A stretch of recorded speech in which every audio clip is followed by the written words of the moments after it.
విచిత్రవీర్యుడు, చిత్రాంగదుడు ఈ పేర్లు మనకి అంతగా తెలియదు కదా. మహాభారతంలో వీళ్ళ గురించి పెద్దగా మాట్లాడడం కూడా జరగదు. కానీ నిజం చెప్పాలంటే హస్తినాపురం బలహీనం అవ్వడం వాళ్ళ దగ్గరే మొదలైంది. ఎందుకంటే ఇది కేవలం రాజుల కథ కాదు. ఇది ఒక తల్లి తన కొడుకులను పెంచిన కథ.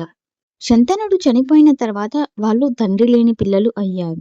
ఇది చిన్న విషయం కాదు. తండ్రి లేని లోటు ఒక ఇంట్లో ఎంత ప్రభావం చూపుతుందో మనకి తెలుసు.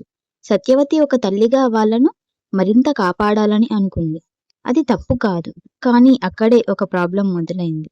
భీష్ముడు వారిని ఒక అన్నగా కాకుండా ఒక తండ్రిలా, గురువులా, వారిని రాజ్యానికి కావలసిన రాజులుగా తీర్చిదిద్దాలనుకున్నాడు. వారికి బయట నుంచి కష్టం వస్తే సైనికుడిలా కాపాడాడు. కానీ వారిని క్రమశిక్షణలో పెట్టాలి, శిక్షణ ఇవ్వాలి అనుకున్న ప్రతిసారి సత్యవతి భావోద్వేగంతో చెప్పేది, వాళ్ళు తండ్రి లేని పిల్లలు. అక్కడే క్రమశిక్షణ కొంచెం తగ్గిపోయింది. చిత్రాంగదుడు బలవంతుడు, ధైర్యం ఉంది. కానీ వాటిని ఎలా ఉపయోగించాలి అనే విచక్షణ లేదు. అవసరం లేని గంధర్వ యుద్ధం చేశాడు. ఎందుకంటే ఓవర్ కాన్ఫిడెన్స్, ఇగో. ఇంకో విషయం, భీష్ముడు ఉన్నాడు కదా కాపాడటానికి అనే ఒక సేఫ్ ఫీలింగ్. దానివల్ల గంధర్వులతో యుద్ధం చేసి చిన్న వయసులోనే మరణించాడు. పిల్లలు ఎప్పుడైతే అనుకుంటారో తాము ఏం చేసినా కాపాడడానికి వెనుక ఒకరు ఉన్నారని, అప్పుడు వాళ్ళు ఎక్కువ ఇబ్బందులు కొని తెచ్చుకుంటారు. కాపాడడం తప్పు కాదు, కానీ అవసరమైతే శిక్షించడం కూడా తెలియాలి. ఇప్పుడు విచిత్ర వీర్యుడు చిన్న వయసులో రాజయ్యాడు. కానీ రాజ్యాన్ని పాలించే మెంటల్ స్ట్రెంగ్త్ లేదు. భీష్ముడు యుద్ధాలు గెలుస్తున్నాడు, రాజ్యం కాపాడుతున్నాడు. ఇంకా నేనెందుకు కష్టపడాలి? తన బాధ్యతని భీష్ముడి మీద వదిలేసి తన క్యారెక్టర్ని లాస్ అయ్యి తను భోగాలలో మునిగిపోయాడు. అలవాట్లు పెరిగాయి. అవి వ్యసనాలుగా మారి తనను బలి తీసుకున్నాయి.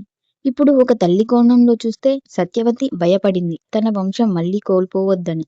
అందుకే రక్షించింది. కానీ ఒక ప్రశ్న, రక్షించడం ఎక్కువైతే పిల్లలు బలంగా తయారవుతారా లేదా బలహీనంగా మారుతారా? ఓవర్ ప్రొటెక్షన్ వీక్నెస్ ని క్రియేట్ చేస్తుంది. అదే మహాభారతంలో పాండవులను చూడండి. వాళ్ళు కూడా తమ చిన్నప్పుడే తండ్రిని కోల్పోయారు, వనాలలో పెరిగారు. కానీ వాళ్ళ తల్లి కుంతి వారిని బలహీనపరచలేదు, రాజులుగా తీర్చిదిద్దింది.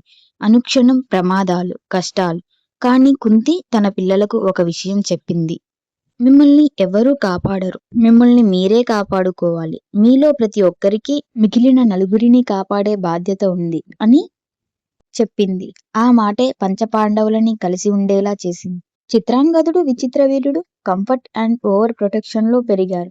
పాండవులు రెస్పాన్సిబిలిటీ అండ్ ప్రాబ్లమ్స్ లో పెరిగారు. కానీ రియల్ డిఫరెన్స్ ఎన్విరాన్మెంట్ కాదు, పేరెంటింగ్ మైండ్ సెట్.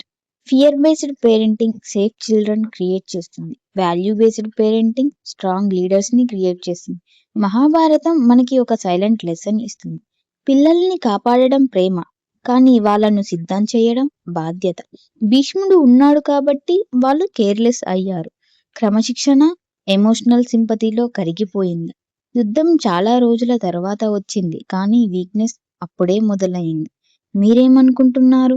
పెంపకం ఎంతవరకు భవిష్యత్తును మార్చగలదు?